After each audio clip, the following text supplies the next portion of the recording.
इग्नू जून 2025 का अब एग्जाम है और बच्चों के मन में कई सारे क्वेश्चंस हैं। बच्चे जानना चाहते हैं कि जिस दिन हम एग्जाम देने जाएंगे हमें कौन कौन से डॉक्यूमेंट साथ में लेके जाने हैं, क्या हम मोबाइल और जो हमारा स्कूल बैग है क्या हम वो ले जा सकते हैं, क्या वो एलो है, एग्जाम टाइमिंग एंट्री टाइमिंग क्या है, बच्चे बहुत ज्यादा जानना चाहते हैं। तो मैं आपको बता दूं आज की वीडियो में मैं आपको पूरी गाइडलाइंस और पूरे इंस्ट्रक्शंस बताऊंगी जो इग्नू की तरफ से दिए जाते हैं। देखो ऐसा क्यों है, ये आपके लिए बहुत ज्यादा इंपॉर्टेंट हो जाते हैं। क्यों? क्योंकि कई बार क्या होता है बच्चों को ये गाइडलाइंस इंस्ट्रक्शंस पता नहीं होते, जिसकी वजह से कई बार उनका एग्जाम कैंसिल हो जाता है, कई बार तो उनके ऊपर केस भी हो जाता है। तो इस वजह से क्या होता है आपको इग्नू की जितनी भी ये गाइडलाइंस और इंस्ट्रक्शंस है इनके बारे में पता होना चाहिए। और आज की वीडियो आपके लिए छोटी सी होने वाली है, लेकिन आज की वीडियो में हर एक पॉइंट कवर करूंगी और उनमें सारी जो भी आपकी परेशानी है, जितनी भी आपकी परेशानी वो सारी चीज वहां पर इंक्लूड होगी। तो आज की वीडियो शुरू करते हैं। देखिए दोस्तों, ये यहाँ पर आपके सामने सारी इंस्ट्रक्शंस ओपन है। मैं वन बाय वन आपको सारी बिल्कुल क्लियर कट करती चलूंगी। और जो आपने थंबनेल पर जो आपने क्वेश्चंस देखे थे कि आपको कौन कौन से डॉक्यूमेंट्स लेके जाने हैं, मोबाइल एलो है या नहीं, बैग एलो है नहीं, ये सारे आपको इन इंस्ट्रक्शंस में ही आंसर मिल जाएंगे। तो आपको ये बहुत ज्यादा इंपॉर्टेंट हो जाते हैं सारी जानना। तो आप बिल्कुल ध्यान से सुनिए, एक एक बिल्कुल अच्छे तरीके से सुनिए। देखिए पहली इंस्ट्रक्शंस आपको क्या दे रखी है, परीक्षार्थी उत्तर पुस्तिका में अपने जो ये यहाँ पर क्या दे रखा है मैं आपको बता दूं। ये दे रखा है कि जो आपको आंसर शीट मिलेगी और जब आप अपना रोल नंबर डालोगे तो क्या होता है, जो यहाँ पे इग्नू की आंसर शीट होती है उसमें ऐसे बॉक्स होते हैं आपके रोल नंबर के लिए, ठीक है, ऐसे यहाँ पर बॉक्स होंगे। तो ये कह रहा है कि है ना ज्यादातर का तो 10 अंकों मतलब 10 अंकों का आपका क्या होगा, रोल नंबर होगा, तो उनको तो कोई परेशानी नहीं है। लेकिन किसी बच्चे का अगर 9 नंबर का रोल नंबर है, 9 अंक का रोल नंबर है, तो यहाँ पर तुम्हें ऐसे 10 बॉक्स मिलेंगे। तो तुम्हें रोल नंबर कैसे डालना है, तो ये कह रहा है तुम्हें स्टार्टिंग से रोल नंबर डालना है और जो तुम्हारा लास्ट में बॉक्स खाली रह जाएगा उसमें तुम्हें क्रॉस कर देना है। तो पहली है और ये इंपॉर्टेंट चीज है। देखो बच्चे यहाँ पर क्या करते हैं कि जो तुम्हें यहाँ पर ये बॉक्स दे रखे होते हैं रोल नंबर के, बच्चों को लगता है कि मेरा तो 9 नंबर का ही रोल नंबर है, तो बच्चे आगे वाले में क्रॉस लगा देते हैं और फिर रोल नंबर लिख देते हैं, जो कि बहुत गलत है। आपका पेपर यहाँ पर कैंसिल कर दिया जाएगा। कई बच्चे यहाँ पर 0 लिख देते हैं और फिर करते हैं शुरू, ये भी बहुत ज्यादा गलत है। इसलिए ये वीडियो आपके लिए इंपॉर्टेंट है ताकि आपको सारी चीजें पता चले। यहाँ पे ये है कि जितने बॉक्स आपको दे रखे होंगे, आपको 10 बॉक्स दे रखे होंगे, ठीक है, ऐसे करके, तो जो आपका लास्ट वाला बॉक्स होगा उसमें आपको क्रॉस करना है अगर आपका 9 नंबर का जो आपका रोल नंबर है वो है। और अगर 10 नंबर का फिर तो आपको कोई परेशानी नहीं है। आई होप आपको ये फर्स्ट पॉइंट समझ में आया होगा।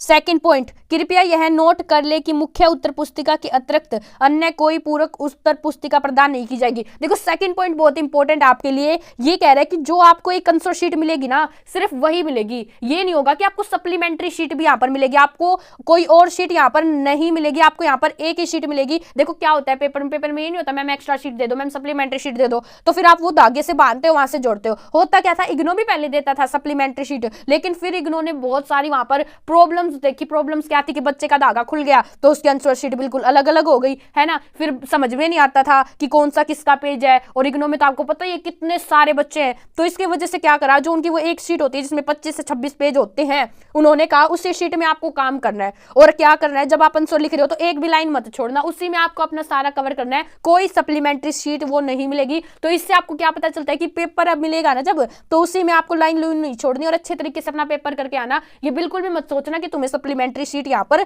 ये एलो करेंगे, तुम्हें यहाँ पर मिलेगी, ठीक है जी। नेक्स्ट पॉइंट, थर्ड पॉइंट तुम्हारा देखो क्या है।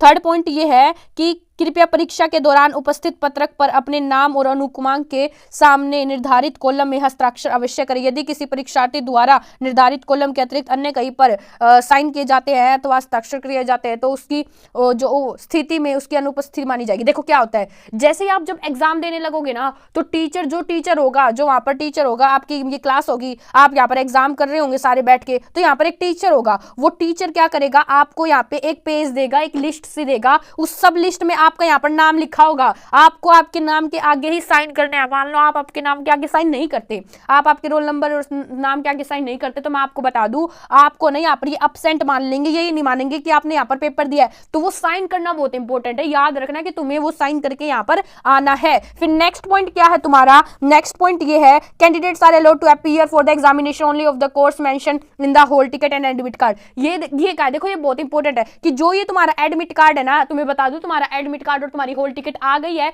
अगर तुमने डाउनलोड नहीं किए तो चैनल पर जाओ, मैंने दोनों तरीके से सिखाया। अगर तुम्हारे पास मोबाइल है तो भी कैसे डाउनलोड कर लो, मैं लिंक भी डिस्क्रिप्शन में लगा दूंगी। और अगर तुम्हारे पास कंप्यूटर है मतलब पीसी है या टैब है तो कैसे डाउनलोड कर सकते हो। तो मैंने पूरा सब कुछ अच्छे तरीके से बताया हुआ है और मैं डिस्क्रिप्शन में भी वो लगा दूंगी। देखो मेरी बात अब ध्यान से सुनो, यहाँ पर ये क्या कह रहा है कि जो तुम्हारा एडमिट कार्ड है वहां पर तुम्हारे कुछ सब्जेक्ट्स दे रखे हैं, ऐसे सब्जेक्ट्स दे रखे होंगे 8 या 9। तो ये कह रहा है जो तुम्हारे सब्जेक्ट कोड दे रखे हैं सिर्फ उनका ही पेपर दे सकते हो तुम, ये नहीं कि कोई दूसरे कोड का भी यहाँ पर पेपर दे सकते हो, ऐसा यहाँ पर नहीं चलेगा। नेक्स्ट पॉइंट क्या है आपका, before submitting the answer sheet to the invigilator the candidate should check that his or her signature और इन्विजिलेटर के सिग्नेचर स्टैम्प। देखो ये बहुत ज्यादा इंपॉर्टेंट है। जब तुम्हारा पेपर कंप्लीट हो जाएगा, जब तुम अपना पेपर जो दोगे, जो भी वहां पर टीचर है, तो ये एक बात ध्यान रखना, उस पेपर पे तुम्हारे साइन होनी चाहिए, साथ ही साथ वो जो एग्जामिनर है जो तुम्हारा पेपर ले रहा है उसके साइन होनी चाहिए, और वहां पर एक इग्नू की स्टैंप होती है, स्टैंप वो जरूर लगी होनी चाहिए। अगर इन तीनों चीजों में से एक भी चीज नहीं होती तो तुम्हारा यहाँ पर पेपर कैंसिल माना जाएगा,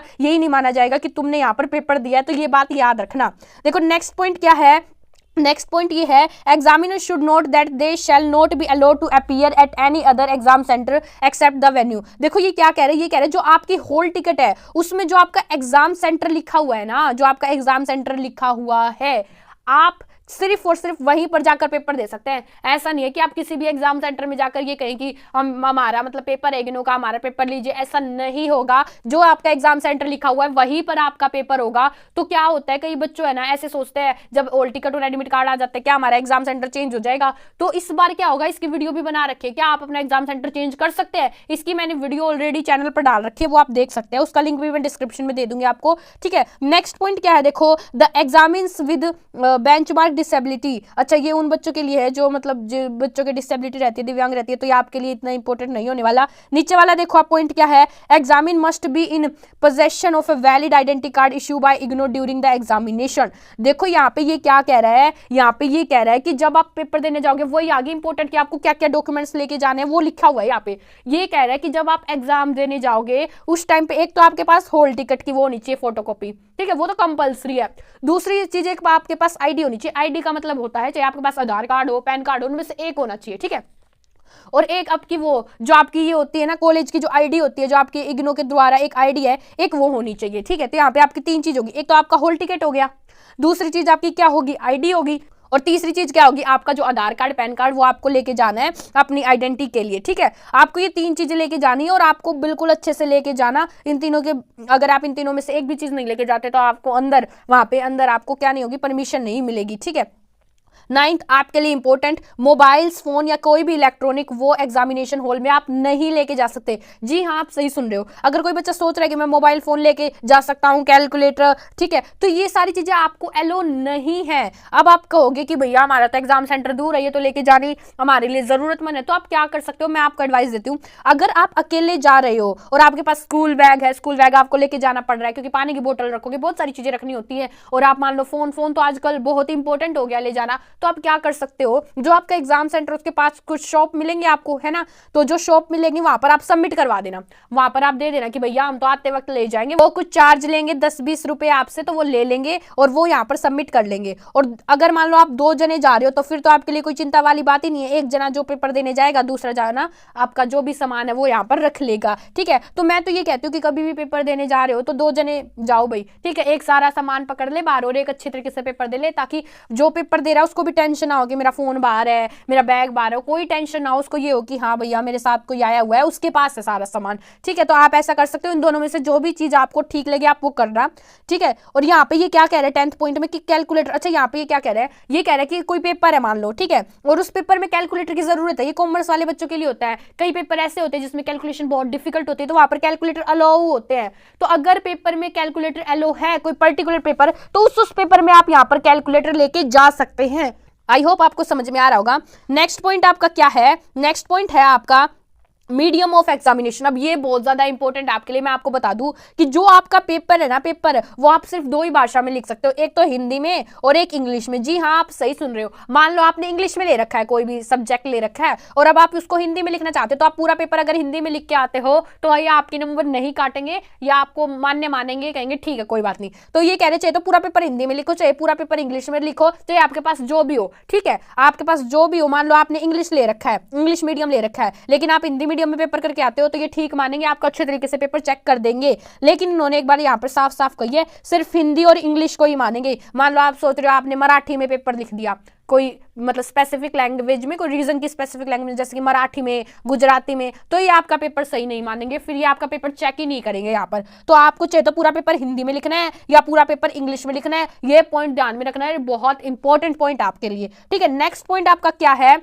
नेक्स्ट पॉइंट है answer written in any other regional language. ऐसा यही है, देखो ऊपर वाले पॉइंट में तो ये लिख रखा था कि हिंदी और इंग्लिश में से किसी में भी लिख सकते हो, और नीचे वाले पॉइंट में ये लिख रखा है कि कोई भी रीजनल लैंग्वेज है जैसे कि गुजराती, मराठी, उसमें आप नहीं लिख सकते, उसमें फिर ये मानेंगे नहीं, आपका पेपर चेक नहीं करेंगे, ये यही कह देंगे कि आपने यहाँ पर पेपर नहीं दिया है, ठीक है। 13th वाला आपके लिए इंपॉर्टेंट है, ये कह रहा है कि जो ये कोड है, जिन जिन बच्चों के पास ये कोड है वो यहाँ पर देख लो, उनका जो पेपर होगा वो मल्टी चॉइस क्वेश्चन होगा। मल्टी चॉइस क्वेश्चन क्या है, मतलब उनको OMR शीट मिलेगी, OMR शीट, और वहां पर ऐसे सर्कल होंगे और उनमें से उनको 4 ऑप्शन में से भरने होंगे। तो जो जिन जिन बच्चों के पास ये कोड है वो देख लेना, जो मेरी वीडियो देख रहे हैं जिन बच्चों के पास ये कोड है आप देखना, ठीक है। आपके पास क्या होगी, OMR शीट होगी, और मुझे बताना ऐसे कितने बच्चे मेरी वीडियोस देख रहे हैं, कमेंट जरूर करना। देखो नेक्स्ट पॉइंट आपको क्या दे रखा है, the request for change in date and session of the exam will not be entered in case the course are from the same group, ठीक है। Courses different programme in MP programme, ठीक है। तो यहाँ पे ये वाली चीज आपके लिए इतनी इंपॉर्टेंट नहीं लिखी हुई है, मुझे इतनी इंपॉर्टेंट नहीं लग रही। नेक्स्ट वाली भी आपके लिए इंपॉर्टेंट नहीं है क्योंकि जो प्रैक्टिकल लैब है उनके लिए, आपके लिए इतनी ये नहीं है, ठीक है। मेन चीज यहाँ पर है, मेन चीज देखो ये 16th वाला आपके लिए बहुत इंपॉर्टेंट है। ये कह रहा है कि आपकी टाइमिंग क्या होगी, एग्जाम टाइमिंग मैं तुम्हें बता दूं, जो तुम्हारी होल टिकट में टाइमिंग लिखी हुई है ना, मान लो ऐसे लिखा हुआ है 2 बजे से 5 बजे तक, शाम के इवनिंग के 2 बजे से मान लो 5 बजे तक लिखा हुआ है, तो ये जो 2 बजे है ना बेटा, यहाँ पर तुम्हारा एग्जाम शुरू हो जाएगा। ये नहीं है कि 2 बजे तुम्हारी एंट्री होगी, नहीं, 2 बजे तो तुम्हारा एग्जाम शुरू हो जाएगा, तुम्हें आधा या 1 घंटा इससे पहले एग्जाम सेंटर पर पहुंचना होगा। तो ये चीज का बहुत ज्यादा ध्यान रखना। यहाँ पर ये कहा गया है कि जैसे ही मान लो पेपर शुरू हो जाएगा तो 15 मिनट तक तुम्हें एलो करेंगे। मान लो 2 बजे है, ठीक है, तुम्हारा पेपर, तो ये 2:15 तक तुम्हें अंदर भेजेंगे, फिर उसके बाद नहीं भेजेंगे, फिर तुम्हारी अंदर एंट्री बंद है। लेकिन यहाँ पर एक चीज और भी लिख रखी है, मान लो तुम एकदम से बहुत ज्यादा लेट हो जाओ, तो ये कह रहे हैं कि अगर आपका वैलिड रीजन है, मतलब आपकी मान लो बस छूट गई, आप बाइक पे गए थे, आपकी बाइक खराब हो गई, या कुछ वैलिड रीजन, आप बीमार थे, कुछ ऐसा रीजन है, तो यहाँ पर ये 2:30 तक भी आपको एलो कर सकते हैं। मतलब मान लो आपको है ना यहाँ पे मान लो 2:20 हो गए और अब आप सोच रहे हो कि भैया 2:15 तक ही करना था, अब तो ये हमें एग्जाम देने ही नहीं देंगे। तो ये बात ध्यान रखना, यहाँ पे ये पॉइंट लिखा हुआ है। अगर आपके पास वैलिड रीजन है, वैलिड रीजन नहीं है तो बना लेना, कह देना हमारी बाइक खराब हो गई थी, ये हो गया था, वो हो गया था, लेकिन एग्जाम मत छोड़ के आना, एग्जाम जरूर दे के आना, ठीक है। तुम इस बात पर क्या सोचते हो प्लीज कमेंट में बताओ। नेक्स्ट पॉइंट क्या है तुम्हारा, no student will be allowed to leave the examination hall और take away the question paper before the expiry of 1 hour of commencement of the examination. ये कह रहे हैं कि जो आपका पेपर होगा ना, पेपर होगा, ये नहीं कि आप गए और आपने आधे घंटे में पेपर कर दिया और आप कह रहे हो मैं तो जा रहा हूं भाई, तो आपको बाहर नहीं जाने दिया जाएगा। 1 घंटा तो आपको वहां पर रुकना होगा, 1 घंटे के बाद जिन जिन बच्चों का पेपर होता जाए तुम वहां पर जा सकते हो, ठीक है। यहाँ पे नीचे आपको क्या दे रखा है, नीचे का और बता दूं आपको, देखो the hall ticket is valid if the validity of programme is not over including readmission period of applicable. अच्छा ये वाला चीज आपके लिए इतनी इंपॉर्टेंट नहीं है। अच्छा no examination is allowed to take the answer sheet, ये बहुत ज्यादा इंपॉर्टेंट है, पता होना चाहिए। कई बार क्या होता है, जो हमारी आंसर शीट होती है ना, वो गलती से हम ना बाहर ले आते हैं, मतलब क्या होगा, हम टीचर को सबमिट नहीं करवाएंगे और गलती से क्या होता है हम एग्जाम सेंटर से बाहर ले आते हैं। तो ऐसे तो भूल के भी मत गलती कर देना, यहाँ पर तुम्हारे ऊपर केस हो सकता है, UFM। जी हाँ आप सही सुन रहे हो, इसलिए बिल्कुल भी ये गलती मत करना। कई बार क्या होता है बच्चे मतलब जानबूझ के नहीं करते, कई बार गलती से हो जाता है, ठीक है। और यहाँ पे अब क्या लिखा हुआ है, ठीक है, कह रखा है कि पुलिस को मतलब रिपोर्ट कर दी जाएगी अगर आप ऐसा कोई भी चीज यहाँ पर करते हो तो, ठीक है। नेक्स्ट है student are advise to preserve a copy of their hall ticket and admit card in good condition of the for future reference. देखो यहाँ पे इन्होंने खुद कह रखा है कि जो आपका होल टिकट है ना, उसकी एक अच्छे से कॉपी करवा के और अपने पास रख लेना। ये क्यों, मान लो तुम्हारा जब रिजल्ट आएगा और तुम्हें ऐसा लग रहा है कि मुझे रीचेकिंग करवाना चाहिए या रीवैल्यूएशन करवाना चाहिए, तो तुम्हारे पास फिर होल टिकट रहे। नहीं तो अगर मान लो होल टिकट ही नहीं होगा, फिर तुम रीचेकिंग रीवैल्यूएशन कैसे कराओगे, सारी इन्फॉर्मेशन तो वहां पर है। इसलिए अपना होल टिकट अच्छे से संभाल के रखना, ये नहीं कि पेपर होने के बाद फेंक दिया, ऐसा कुछ मत करना तुम, ठीक है। नेक्स्ट क्या है तुम्हारा पॉइंट, जो असाइनमेंट प्रोजेक्ट है, जो प्रैक्टिकल मार्क्स है जून 2025 के will be allowed with the result. ये कह रहा है कि जो तुम्हारा रिजल्ट आएगा ना, रिजल्ट आएगा जो तुम पेपर दोगे, जो उनके नंबर आएंगे वो प्रैक्टिकल में तुम्हारे जुड़ के फिर ही तुम्हारा रिजल्ट बनेगा पूरा। मतलब अब जो तुम पेपर दे रहे हो, मान लो तुम्हारे किसी में 50 नंबर आए और तुम्हारे प्रैक्टिकल में कितने नंबर दे रखे, फिर उसके अकॉर्डिंग तुम्हारे यहाँ पर नंबर जुड़ के तुम्हारा रिजल्ट बनेगा। ये चीज तुम याद रखना, ठीक है। ये नहीं होगा कि जो तुम पेपर दे के आ रहे हो उनके बिहाफ में नहीं, जो तुम असाइनमेंट या प्रोजेक्ट देते हो वो भी बहुत ज्यादा इंपॉर्टेंट है, तो ये वो भी तुम दिया करो। और जो भी असाइनमेंट आते हैं, प्रोजेक्ट आते हैं, हम तुम्हें सारी चीजें डिटेल में बताते हैं कि भैया इग्नो की तरफ से ये अपडेट आ गई, तो तुम हमारे ना व्हाट्सएप ग्रुप को ज्वाइन कर सकते हो, क्योंकि व्हाट्सएप ग्रुप पर हम वो सारी चीजें फ्री में बताते हैं भैया, फ्री में। पैसा भी नहीं लेते। तुम हमारे व्हाट्सएप ग्रुप को वहां से ज्वाइन कर लो, चैनल को सब्सक्राइब कर लो, चैनल पर भी बहुत सारी चीजें आपको बताई जाती है, ठीक है। और ये आपके लिए अब ये वाली चीजें जो हैं ये इतनी इंपॉर्टेंट नहीं है, तो जितनी इंपॉर्टेंट थी सारी चीजें वो मैंने आपको बता दी। देखो आपका जो मैंने थंबनेल में लिखा था पहला क्वेश्चन, तो जो था आपका थंबनेल में पहला क्वेश्चन तो ये था कि क्या आप मतलब ये मोबाइल और ये स्कूल बैग लेके जा सकते हो, तो आप ये अंदर नहीं लेके जा सकते। मैंने आपको बता दिया, चाहे तो बाहर आप कहीं शॉप पर जमा करवा दो, अकेले और 2 जने हो फिर तो कोई दिक्कत वाली बात है नहीं, ठीक है। दूसरी चीज आपका वो था क्वेश्चन एग्जाम टाइमिंग का, तो मैंने बता दिया जो भी आपका हॉल टिकट में टाइम लिखा है उससे आपको 15 या 30 मिनट पहले वहां पर पहुंच जाना है, ये नहीं कि आप बिल्कुल टाइम पर पहुंच रहे हो, ठीक है। फिर वो आपको क्या पता एलो ना करे, इस वजह से क्यों रिस्क लेना, आपने पहले ही अपने आराम से टाइम पर तुम पहुंच जाना, ठीक है। और डॉक्यूमेंट्स का मैंने तुम्हें बता दिया कि तुम्हें तुम्हारा जैसे कि एडमिट कार्ड, तुम्हें तुम्हारी आईडी जो तुम्हारी कॉलेज की आईडी है वो, इग्नो की वो जो तुम्हारी आईडी है वो, और साथ में तुम्हारा प्रूफ जैसे कि वो तुम्हारा आधार कार्ड हो गया, पैन कार्ड हो गया, ये सारी चीजें तुम्हें लेके जानी है। तो देखो तुम्हारे लिए इतनी मेहनत करी, पूरी इंस्ट्रक्शंस और गाइडलाइंस तुम्हें बताई, तुम इसके लिए चैनल पर बस एक लाइक और एक अच्छा सा कमेंट कर देना, बस इतना ही काफी है।